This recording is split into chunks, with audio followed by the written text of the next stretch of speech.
Morning బ్రేక్ఫాస్ట్గా అందరికీ favourite అయిన దోశ రెసిపీని మరింత హెల్దీగా ప్రిపేర్ చేద్దాం.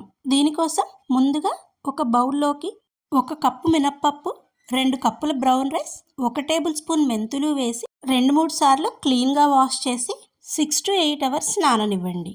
పప్పు బియ్యం చక్కగా నానిన తరువాత శుభ్రంగా కడిగి మిక్సర్ జార్లోకి తీసుకొని తగినన్ని వాటర్ పోసి వీలైనంత సాఫ్ట్గా గ్రైండ్ చేసి బౌల్లోకి తీసుకొని ఓవర్ నైట్ పులియనివ్వండి. ఇలా పులియబెట్టిన ఆహారం తీసుకోవడం వలన మన కడుపులో గుడ్ బ్యాక్టీరియా ఇంప్రూవ్ అయ్యి జీర్ణక్రియ మెరుగుపడుతుంది. చూడండి, పిండి చక్కగా ఫర్మెంట్ అయ్యింది.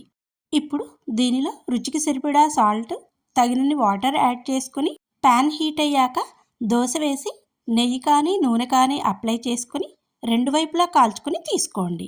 బ్రౌన్ రైస్ తీసుకోవడం వలన వెయిట్ లాస్ అవ్వడంతో పాటు షుగర్ కూడా అదుపులో ఉంటుంది.